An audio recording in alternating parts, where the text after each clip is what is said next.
There's no reason why that couldn't be your story. You don't have an expiration date. I love that. The actual pages. Like, that's all that matters at the end of the day. This is the Authors and Agents podcast. Noemi, I'm so excited to have you here with me today to learn about you and to hear about your journey through publishing. So let's start off by having you tell me about your most recent release that came out in November, Where We Belong. Right, so Where We Belong is the second installment in the Evermore series, and it follows Finn and Lexi, and it's also a standalone book, so like it's an interconnected series, but you can definitely just join for the second book. So this is a sports romance that follows Lexi, who is a professional gymnast, who kind of has her career ended after an injury and wants to get back to it. And no gym will have her except one in a small town of Vermont where she moves. And there she rents a small cabin on a Christmas tree farm where she meets Finn, who's the owner of said farm. And the book is a very slow burn sports romance again. That's very tender, very sweet, but that also has a lot of steamy scenes. So kind of a slow burn that gets good rewards by the end of it. And and again, you don't have to have read Erin and Ren's story in the first book. You can definitely just join for the second book. But ideally, you would read the first two books. Oh my goodness. Well, the first book, so first that one. you can join for the second one. Yeah. I love that it's slow burn, but also that we're rewarded for enduring the slow burn, right? Exactly. That's what we love. Oh my goodness. I love everything about it. I totally want to own a Christmas tree farm someday. Like, I think that would be like dream job, right? Like, right. Just the aesthetics of it is just my favorite. So this is, such an accomplishment and a journey. This is book number 5 that you've published. Is that right? I think so. Yes. Yeah, you're like, right. I've lost track. There's so many. Well, yeah, it's book 5. You're right. Book 5. I looked it up. I counted. So thank you. So, I mean, how exciting, book number 5. So tell me a little bit about your journey to this point to having book number 5 come out in the world. Right. So this is book number 5 that's published, but it's definitely now book number 5 that's been written. So I started writing in 2020 during the pandemic. I in my other life, I am a resident doctor. So at the time I was a medical student, and med school kind of slowed down with the pandemic, and I just got into writing. I wrote a novel that I queried that I definitely should not have queried because it was really bad. We've all done that. We've all done yeah, that. I think we've all done it. Yeah. Because I was really set on traditional publishing. I didn't know anything about indie publishing actually. And so I queried that book a lot. It failed. I actually signed with a small publisher for that book, which ended up being kind of a scam, and I ended up getting out of it before the company kind of good got their canceled nails. And everything. Okay, that's good. So I never actually got into anything from this book, and I'm really happy that I didn't because it was definitely a practice book. And then I wrote my second book called A Risk on Forever. I queried that one a lot as well. It failed. I then wrote a third book that was a rom-com that very much fit what was, popular in 2021 in the queering industry. I signed with an agent. The agent left publishing. I ended up losing, my opportunity. And I was like, you know what?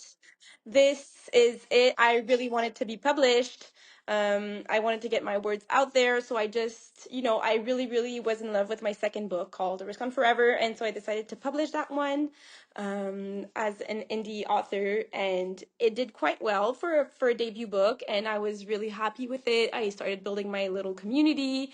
And I just decided to, stick with the indie route for that time. And now we're 5 books in, and I still love it just as much. And it's been a really, really fun journey. I'm glad you look back on it and you're like, it was a fun journey, because I'm sure in the moment of you almost got scammed by the little publisher, and having an Right. agent who then left, you were probably like, this is not fun. But looking back, No, it was not fun Yeah. at all. yeah. Now though, you're like, actually, okay, I'm glad for all the things I went through to get to this point. You know, Right. I think there's something so special about indie publishing and traditional publishing. They're both so great depending on what you are wanting out of it, right? Right. But the more I do indie publishing or talk to other indie authors, there's so much I love about it too, that I'm like, Right. I don't know if I could go like back to wanting Mhm. to query and do traditional publishing. Maybe someday. Especially Maybe. that like the querying journey is so rough on like everyone. And it was really rough for me, like mentally and emotionally, and I know it's the same for everyone, and it's just like getting rejected again and again and again, and feeling like your work is kind of in the hands of someone you don't know, and you really have no way to get your work out there in traditional publishing if no one takes a chance on you. And that's very hard to kind of accept and to continue pushing through, even though you know that you might never get published, it might never work out, and it's out of your control. And that was something I found very difficult. And you kind of like, can you even call yourself an author if you haven't gotten published and no one Right. wants to buy your book? Like, you're like, I love my book, I love the work that I did with it, and I know a lot of people could like it, but is it actually good if no professional wants it? And that was something that I struggled a lot with while trying to get traditionally published. And that's something that I was able to kind of get over with indie publishing.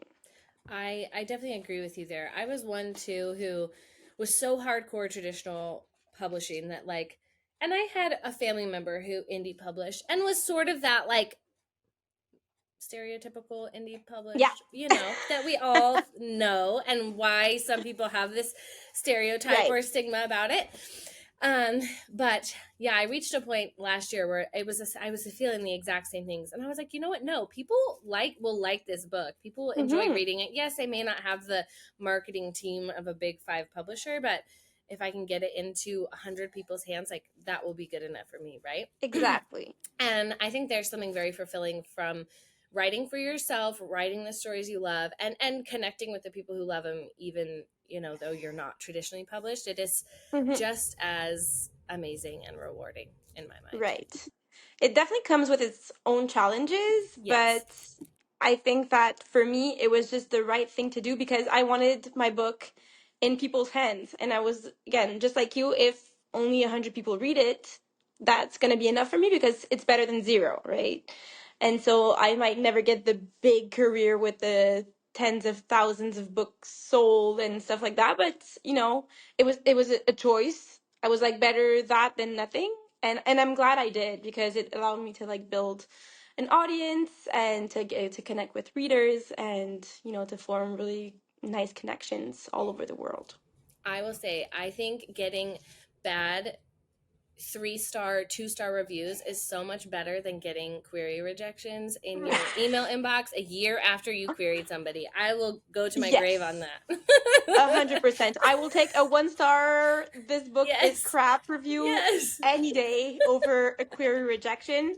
Yes. All the time. All the time. Yeah. All the time. Because at least that person hopefully read the majority of your work and not just the first 5 pages, right? Like, okay. Exactly. Like they gave me a chance. Yes. That was fun. Yes.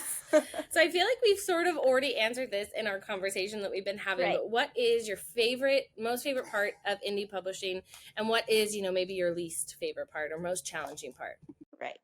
So I'd say my favorite part is, actually not having to wait on an agent or publisher to decide that my book is good.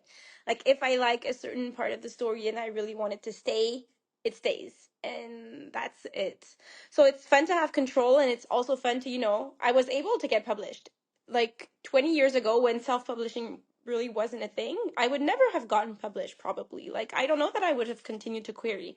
And now I have 5 books out and I have readers and I have an audience, and that's something that I probably never would have had if I just continued with the querying because traditional publishing is great so long as you fit into certain criteria, and it's kind of hard to know what those criteria are. Like you might think that your book is very commercial and it's very like it's very marketable, but then again there are some little things that don't quite work with the market right now, and it just won't get published or it won't get picked up for XYZ reason, and it's hard to know what those reasons are. And I felt like at some point I was just writing to get published, and I was not writing things that I actually loved, but I was writing just to meet XYZ criteria. And indie publishing allows me to kind of, follow my gut and do what the story asks me to do and asks of the characters, without feeling obligated to follow certain paths for the characters. So that's really what I love most about indie publishing. What I don't like about it is probably, again, not having a big publishing team by my side. So I have Right. no one to do my marketing. I have no one to guide me, because again, once you start as an indie publisher, I didn't study marketing. I don't know what works well to sell books or to, build an audience on Instagram or TikTok, or I don't know what kind of money I should invest in marketing versus what kind of money I should invest in other things. And so you're kind of left on your own trying to figure stuff out without any of the knowledge that you should have. So you kind of, build strategies based on what works and what doesn't. And I always feel like I'm doing, like, I don't know what I'm doing most of the time, and I'm just trying stuff out and seeing what works and what doesn't. And I really would like to have a big team by my side to be like, okay, you need to post 3 times a week, and you need to do this and this and this to have your book get popular on Book Talk, or for like big book talkers to pick up your book, or for like libraries to want to hold events for you or stuff like that. So that's what I'm pretty much missing from indie, is just that like support system, and having an agent that tells me like, yeah, your book is good, like this is going to sell. Because right now I'm like, no agent wanted it, so like, Right. is it just that it's bad, or is it just that it wasn't for them? Yep. Versus like, if I was in trad, I'd be like, okay, at least like I have industry professionals who believe in me and say that this book is good, so it probably is good. So yeah, I feel like that's what I would love the most about trad pub. Yeah. I I have two thoughts. So, I love that, you're able to, in indie publishing, the control piece is like the good and bad, right? Like you have total control over everything, which is awesome, but you also have total control over everything, which you're like, oh my gosh, someone help me. I once heard an agent say, like, their advice for authors was to write to the industry, write to what an agent will want to buy, which I get that advice, and that works for Right. traditional publishing. It just sort of broke my heart as an author to Right. read, right? Like, Right. no, I don't want to write for the likes of somebody else, right? Mhm. So I agree that is such a great part of indie. But yeah, there are so many great indie authors out there, and maybe there's indie communities that I'm just not quite sure of yet. Right. Oh, hello, little boy. But I think, yeah, we all need the cheerleaders on our side in Right. the indie community. And it can be hard when you don't know anybody else in your life who is an author, or, you're only connected to people through social media. It's like, that's hard to get that support for sure. Yeah. I'm also like a little author from Canada who like is very far from everyone else. So I'm like, I see all these little indie authors like who have their own communities in like LA or San Francisco or New York or Boston, and I'm like, I'm stuck in Quebec where it's like -40 outside and I'm alone. Nobody's going outside. Nobody's doing anything. Nobody's going outside. I'm not meeting anyone. Like, I'm alone in here. Well, here, we've connected, and if you ever need Right. to complain, I'm here for you. Thank you so much. I will listen. I will do my best to brainstorm. On social media, though, I try my best. In my day job, I run social media for a small business account, and it is like, it's always trying to figure out, the beast always changes, right? Like what they Right. want you to do. That is such a hard part of Yeah. trying to stay relevant on social media. Mhm. So let's travel back to where we belong. Your most recent release has been out for a couple, 3-4 months. I don't know time anymore. Right. But tell I don't me, know either. I don't know. But tell me, what is something you hope readers take away from this story? I mean, I think from this story and from the series in general, I feel like it's a story about learning how to love yourself, and that everyone is deserving of their own type of love. I feel like my characters often start off by thinking that like no one could ever love them for who they are, and that they're not deserving of it, and actually going through the process of finding someone who is right for them and that teaches them that maybe like they do deserve love. It's just that they hadn't found the right type of love before. um, and so I feel like that's what I want readers to take from it. Just that, like, you if you haven't found the love of your life yet, or the person that makes you feel like you deserve love, it's just that you haven't found the right person yet. I think we all need that reminder at some point in our life, Right. right? Right. That is a great thing to read. So, in addition to the slow burn, the spice, the lustiness, remember, people, it's out there. Just, sometimes we have to wait longer than we want to. That's it. And my Yes. characters are quite old. Like, some of them are in their 30s, and Yeah. they find love for the first time in their 30s, and that's fine. And that's frequent. It's It just is that, like, frequent. oftentimes in our 20s, we're like, if I don't find love now, like in I'm gonna college, die alone.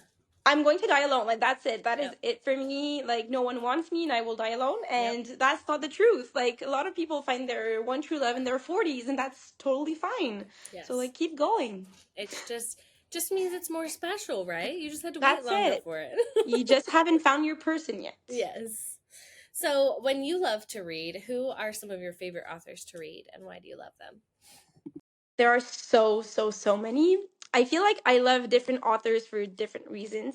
There are three authors that I can think of that I just love their writing style, like, for the not even the story. Like, I love their stories, but if we go past the story, just the way that they write very commercial stories in writing that almost feels lyrical and almost literary. So I have Taylor Jenkins Reid, who does it so well, Emily Henry, Oh, yeah. and Kate Claiborne, three authors who write amazing, very marketable and very commercial stories, but with writing that always takes my breath away. And then there are the authors who I read most of, like, for their sense of humor. And I think that's, like, in reading, it's a very hit or miss thing for me, humor. And it's very personal as well. Like, we all have different senses of humor, but Yeah.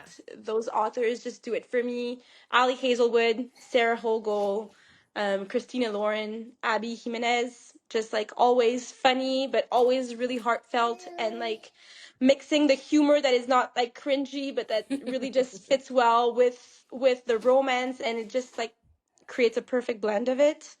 And then if we go, like, to my queen, Mariana Zapata. She writes the best slow burns of all time. Amazing. The absolute best. I am just so obsessed with her. Like, I want to be her when I grow up. I There's something about her books that feel like crack. I don't know. Like, they're the That's books that I accurate. have reread the most. Yeah. I can't get over them. And then if we just go for, like, my biggest inspirations in terms of, like, emotional stories and very, like, um powerful and deep stories, I would go with a classic Colleen Hoover and Kristen Hanna, who just, like, write the best emotional romances and emotional stories, in my opinion.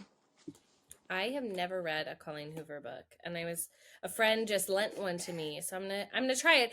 It's sort of she's sort of almost an author that people have such strong opinions about that I'm afraid to pick up a book and try it at this point. I know, but like 3-4 years ago, she was on top of the world, and then it kind of became popular to hate on her. That's true. And now everyone hates on her, and I'm like, like, you all loved her 5 years ago. What happened? Because, like, she was the best of all time, and now she's, like, the worst. What happened?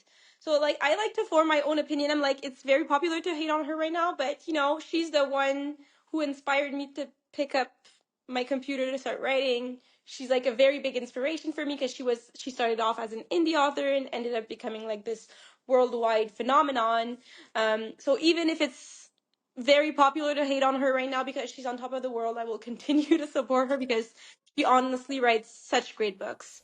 Okay, well, I didn't know all of that. I'm going to pick up the book with a fresh, open mind, and please do. It's going to be great. She recommended Verity. Do you have a different one that, like, you recommend to read first? I mean, Verity is, like, in a category of its own. Like, if you're looking for romance, I wouldn't start with that one, but it's so good. Like, it's one of the most unique books I've ever read. So, like, it's an amazing book, but I feel like if you want to start with, like, a good romance, I would either go with Ugly Love or Reminders of Him. But they're all amazing, to be honest. Like, I'm always in awe of her talent. So, like, again, if Colleen Hoover has no fans, I'm dead. Okay, I'm gonna write it down. What was Ugly Love and what was the other one? Reminders of Him. Reminders of Him. All right, I'm gonna do it. I also love All Your Perfect. It's like a great second chance, like marriage in trouble. Okay. Romance. It's so emotional, so beautiful. I love it. I'm putting them all down. I'm gonna give it a try. I sort of just have been scared because yes, people are loving to hate on her. Where I'm know. I sort of just didn't want to enter the conversation about it. I think you should. Okay.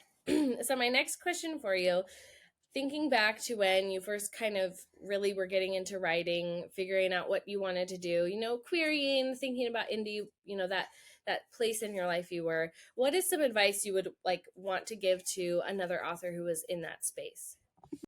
Right. I think looking back, I would say to give myself some grace and to give myself time. Like, when I started writing, I was like, the first book that you write has to be the one that gets published, and it has to be now. It can't be in 2 years. It has to be now. Like, I was so in a rush to be published and to, get my words out there. And in a way, like, it was good because I decided to go indie, and I think that was very good for my career.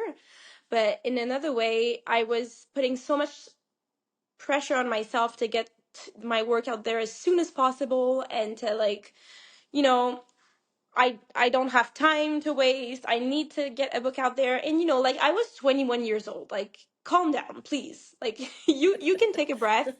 You can wait, And I was so convinced that, like, if your first book wasn't the one that was published, like, it was a failure, and you couldn't, like, waste a book. Like, it was such a waste to me to have written a book and to shelf it.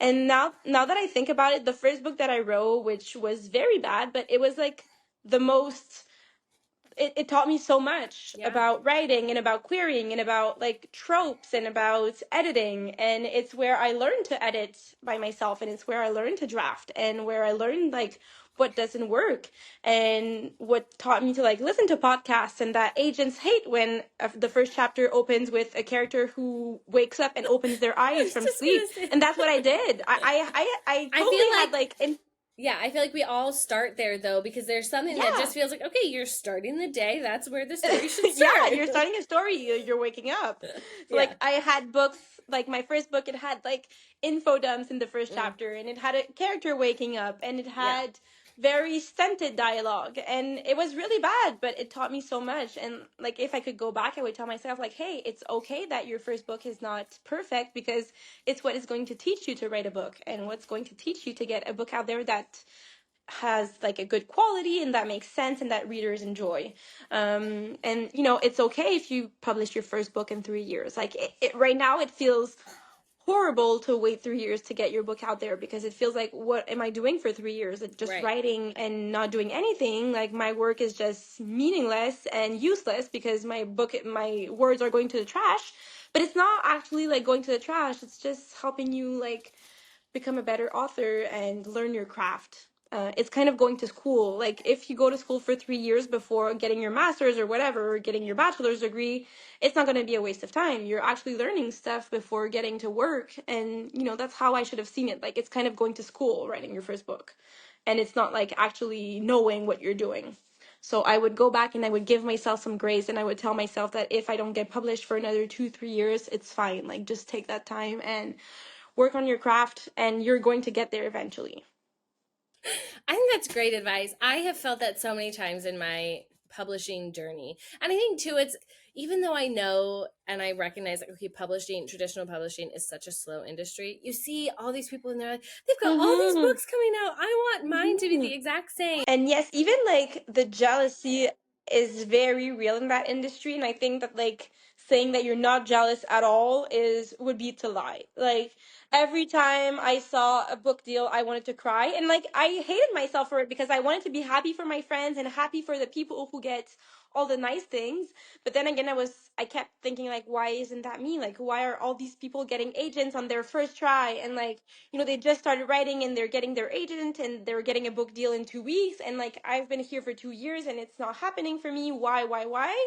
And so like, it really bothered me that I was so jealous and that I wanted that for me instead of like just being happy for them. And I think that's something that happens even now. Like I have my own career, but I see other people who are more successful or who have more sales or who are more popular, and it's very hard to keep yourself from getting a bit of jealousy towards these people, even if you love them, even if they're great friends. You're like, I wish that was me. And that's something that I still have to work on, because what everyone says in the publishing industry is look at your own paper. Don't like go around looking at other people's careers or like their sales or their awards or whatever. Just do your own thing and focus on your thing. But it's very hard when you're on social media and you see all these people, even like indie publishers getting picked up by traditional publishers, like indie authors, sorry, getting picked up by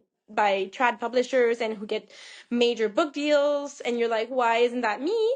And then I take a step back and I'm like, be happy for what you have and stop wanting more and stop being greedy and just like wanting what everyone else has. But it's very hard not to compare yourself. And so I would also go back to my 21-year-old self and be like, look at your own paper, do your own thing. It will happen for you at some point, and stop comparing yourself. But then again, that's like very easy to say, very hard to do. And still now it's hard to do.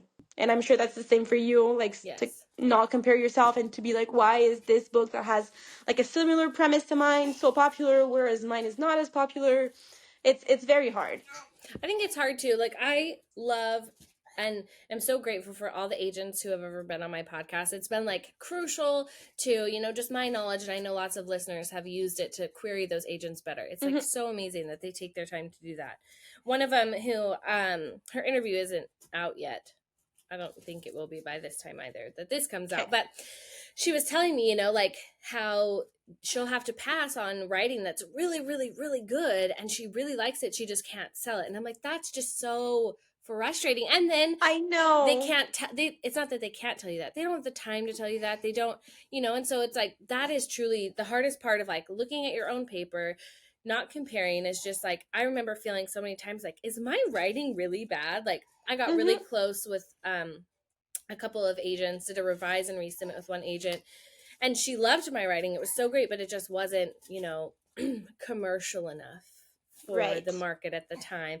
Same And for me. I just remember being so frustrated by all of that, to where I was just like, you know what? I was like, no, this story's good. And I eventually, I sat on that one for 3 years before indie publishing it. But I think that is truly the most infuriating part about traditional publishing for me. It's just the fact that it's not always the best writing or the best stories that get published. Right. It's just sort of, it's just sort of what like, works at the time for and luck, the industry. Yeah, and luck. Yeah, for sure. So I just got a couple questions left for you. I'd love to know, you love to write romance, which, hey, I'm not complaining about. Romance is amazing.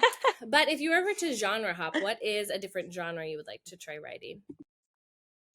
I think there's always going to be romance in my books. Like, I don't think I could write a book without romance, because I don't read books without romance. Like, even if I read thrillers, I read a lot of thrillers, there needs to be some kind of romance in it. Or, maybe for thrillers, I can make an exception if it's like an amazing thriller.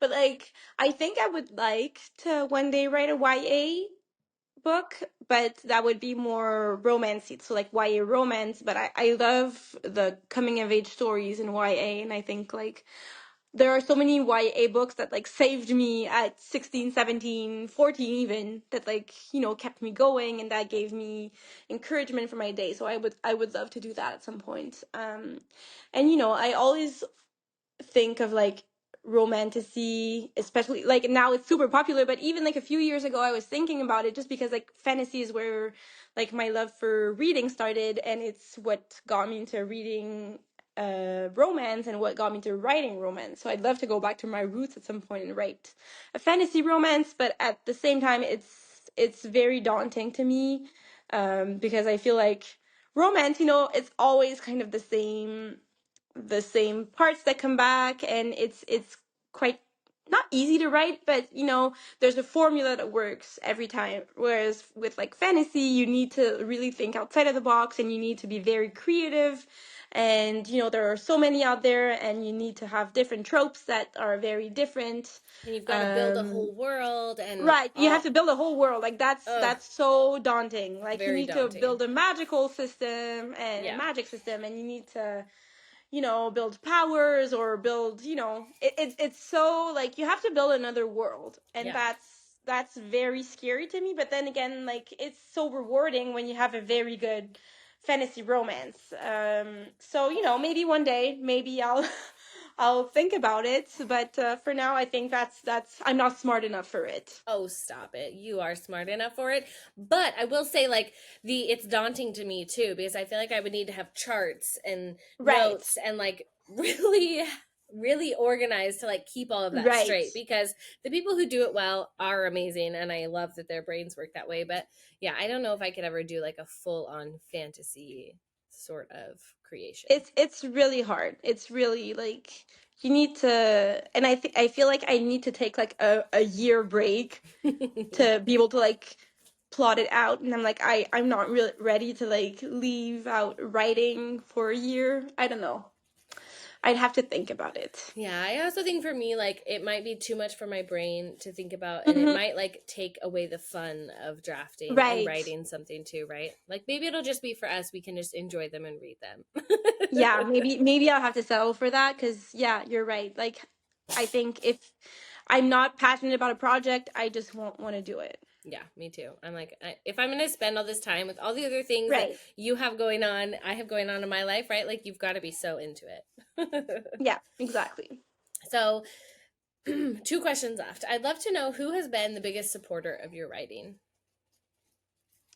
I feel like that would be some of my close readers. Like there are a few readers that have been with me like for the past 2 years, Love that. and who really really support my work. And you probably have those too, like the readers that always comment on your posts and that Mm-hmm. always like are so excited when you release a new book and are so excited to share it with the world. And there are like 3, 4 in my head that I can think of that I'm like, without these people, I don't know that I would have continued. At some point, I would probably have given up, because like no one likes my books, no one Yeah. wants to read them. Like I should just stop. And then there are like these 4 girls who are just like, no, no, please continue. We love them. And I'm like, I love them with my whole heart. And family members and my fiance and stuff, like they're great to encourage me to keep going, but they don't really understand the book world. And they're like, they don't understand indie versus trad. They don't understand it because it's not part of their world, and that's fine. So I feel like having these 3, 4 girls who are always there for me and always support my work is really what keeps me going. Oh, I love those cheerleaders. Those are the best. And Right. I think it's important to have the people within your close circle, like your fiance, your friends, your close family, who are supportive of it. Like my husband doesn't understand or even really read books. He tries his hardest, Right. but he just is not a reader. He's very supportive, and he always is like, sign this for me, like very supportive, very sweet. We'll do group text and share it with everybody. That's so sweet. But I have a friend who's a big reader and who loves books, who is like a cheerleader like that for me, who reads my very chaotic books from the very moment I'm drafting them. And then she always cheers me on, and I think that's so important. Right. Right. So my last question for you, it sounds very difficult, but it is not. I'd love to know what your favorite book is right now. Not your favorite book of all time, just something you've read recently that you're like, this is so good and I want other people to read it too. That is so hard. I feel like I have read so many good books recently. I would probably go with Love Theoretically by Ali Hazelwood, which I absolutely loved. I love women in STEM and, romance that involves like the scientific world. I think it's so good. And Ali Hazelwood just has a way with words and just like hooks me into her books all the time. And I also read recently an arc of The Other Side of Disappearing by Kate Claiborne, which was so good. Again, Kate Claiborne is She's one of your a faves. master with words.